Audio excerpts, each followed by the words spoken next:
In today's episode, we are exploring a critical shift in your financial journey, perhaps the most important shift you will ever make. We are talking about the transition from saving money to spending it. We are discussing surviving the descent. This episode draws directly from the first part of our Retirement Distribution Mastery series on the SafeSimpleSound blog. The core challenge we are addressing today is a feeling many of you might recognize. You have spent 30 or 40 years climbing the financial mountain. You have saved, you have invested, and you have watched your net worth grow. The goal was always the number, that peak sum that meant you could finally retire. But, drawing from our experience in the financial planning landscape, we often remind families of a truth that any mountaineer knows. The summit is only halfway. Did you know that most accidents on Mount Everest happen on the way down, not the way up? The same is true in financial planning. In the industry, this is technically called the decumulation phase. But at SafeSimpleSound, we find that term a bit too clinical. It doesn't capture the human reality. What this phase really represents is a complete psychological and mathematical shift in how you handle money. Here is the contradiction you might be facing right now. On one hand, you need your money to grow to beat inflation. That involves risk. On the other hand, you can't afford to lose money when you need to spend it. That requires safety. Traditional advice often tells you that you must choose between these two. You are told to be aggressive or be conservative. Through our SafeSimpleSound methodology, we believe that is a false choice. You don't have to choose between growth and safety. You need a strategy that acknowledges the unique risks of the descent and builds a foundation strong enough to handle them.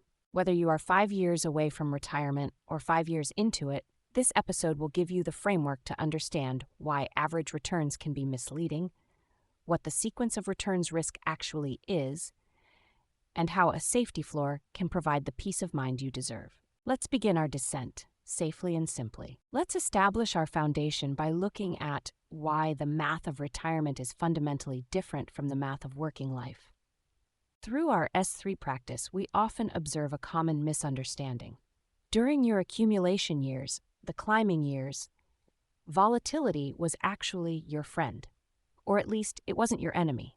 If the market dropped 20% one year and went up 20% the next, you were generally fine. You were adding money to your 401k every 2 weeks.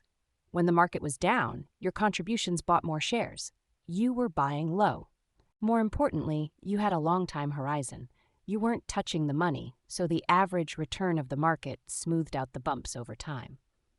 But as we transition to the sound phase of our framework, we have to look at what happens when you stop adding money and start taking it out. When you start withdrawing income, the sequence of those returns matters far more than the average.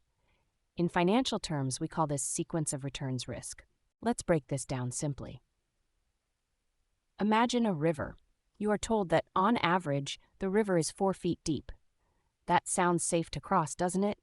But if you wade in and the middle of the river is 12 feet deep, while the edges are 1 foot deep, the average depth doesn't matter much while you are drowning in the middle. Relying on average market returns in retirement without a safety protocol is like crossing that river based on the average depth. Why is this? Because of the interaction between withdrawals and market drops. This aligns with the principle of reality-based planning. We have to deal with the math as it is, not as we wish it to be. If the market drops 20% in the first 2 years of your retirement, and you are simultaneously withdrawing 4% or 5% to live on, you are creating a compound problem. You are digging a hole that a future bull market cannot easily fill. You are depleting the very capital, the very shares you need to generate future growth. This brings us to the second challenge we identified in our blog post, the longevity paradox.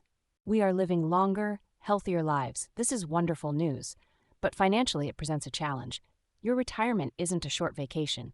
It is likely a 30-year epoch. It is a 30-year weekend. Here is the contradiction again. You need the stability of cash to sleep at night. That's the safe part of S3. But cash loses purchasing power to inflation over 30 years. If a loaf of bread costs $4 today, in 20 years it might cost $8 or $9. If you go entirely safe, putting everything in cash or CDs, inflation will slowly erode your lifestyle. You will be safe today, but vulnerable tomorrow. If you go entirely growth, putting everything in stocks, a market crash in year one could ruin your plan. You might be rich tomorrow, but broke today. Our Safe, Simple, Sound framework demonstrates that the most effective approach is not to pick one side, but to integrate them. We need a vision-first strategy. We need to build a safety floor before we seek upside potential. To really understand the mechanics of this, we need to move from theory to application. We need to see how this plays out in a life. To illustrate this principle, let me share a hypothetical scenario involving a fictional couple we'll call Arthur and Martha. While this story is created for educational purposes to illustrate the sequence of returns risk, it demonstrates patterns we see when families apply or fail to apply S3 thinking to retirement planning. Imagine Arthur and Martha. They have worked hard for 40 years. They have been diligent savers. They have climbed the mountain and reached their number. They have a portfolio of $1,000. They decide to retire on January 1st. Their plan is simple, perhaps too simple. They plan to withdraw $50,000 a year to supplement their Social Security. That is a 5% withdrawal rate. Now, let's look at two different timelines for Arthur and Martha. Timeline A, the lucky path. In this version, the first 3 years of their retirement are great market years. The market goes up 10%, then 12%, then 8%. Arthur and Martha take out their $50,000 each year. Because the growth is outpacing their withdrawals, their balance actually grows. They feel brilliant. They feel safe. Timeline B, the unlucky path, the descent danger. Now let's look at a different timeline.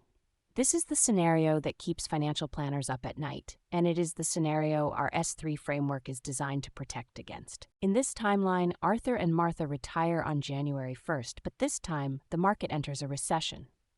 In year one, the market drops 15%. Their $1,000 portfolio drops to $850,000 just from the market movement. But remember, they still need to eat. They still need to pay the electric bill.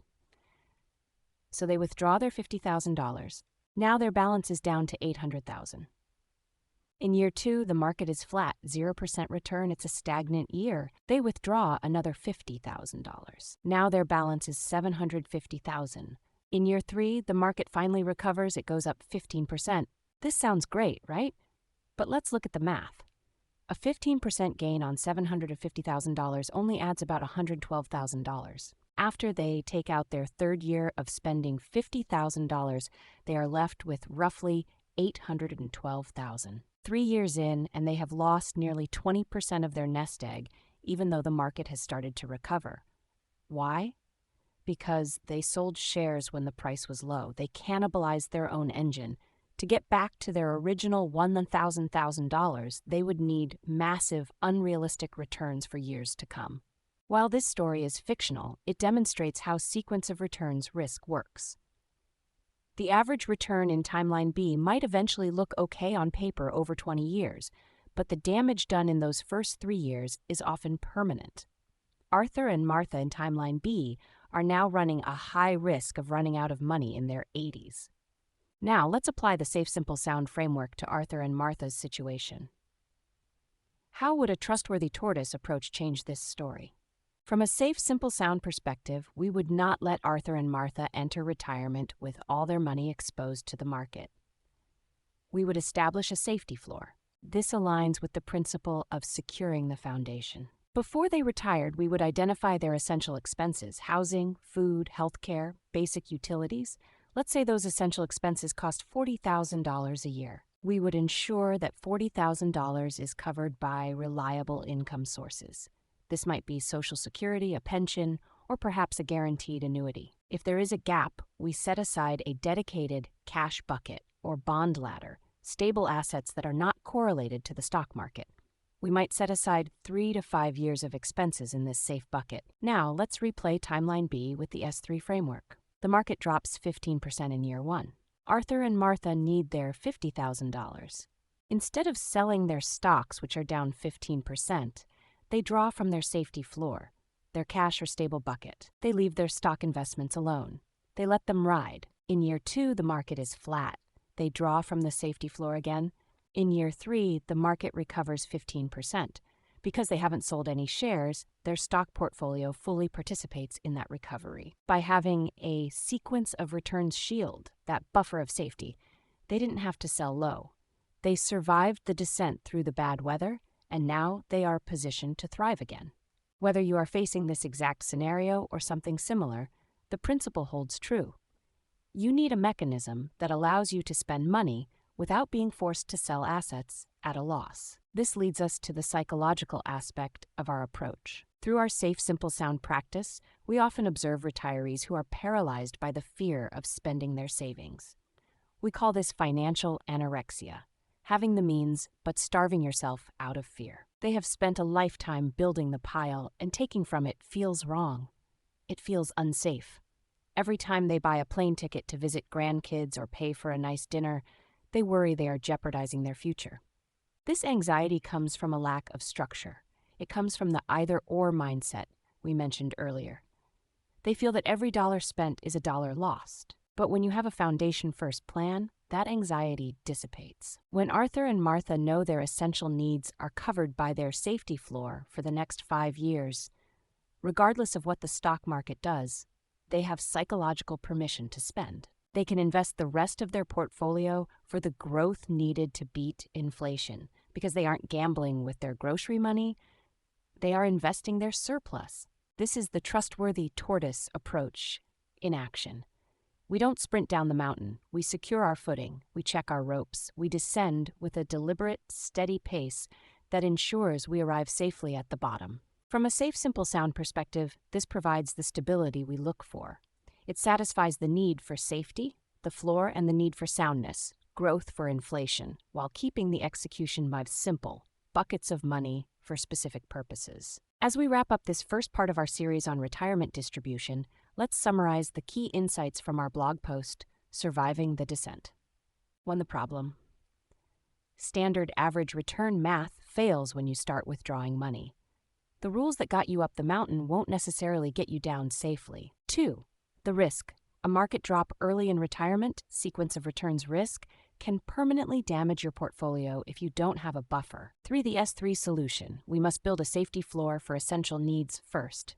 This approach allows you to invest for growth without fear, solving the contradiction between inflation risk and market risk. So what is the next step for you?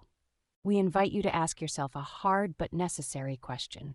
Do you know if your portfolio can withstand a market drop in the first 5 years of your retirement? Do not guess. The stakes are too high for guessing. This episode draws from our recent blog post, Surviving the Descent, which you can find at SafeSimpleSound.com. Through our S3 approach development, we've created a specific resource to help you visualize this. It is called the Sequence of Returns Shield. This is a foundation PDF guide that visualizes the red zone of retirement, those critical years right before and right after you quit working. It helps you audit your current plan to see if you have the necessary protection in place. If today's S3 insights resonate with your family's situation, we invite you to go to SafeSimpleSound.com and download that guide. It is our educational gift to you. If you find that you need more guidance, we invite you to explore what financial planning could look like through our SafeSimpleSound practice. But either way, whether you engage with our practice or simply use these educational tools, you are now equipped with a capability that will serve you well. You understand that the descent requires a different mindset, and you know that a safety floor is the key to sleeping well at night during your 30-year weekend. Thank you for listening to the SafeSimpleSound podcast. Remember, financial wisdom doesn't have to be complicated to be effective. Keep it safe, keep it simple, and keep it sound.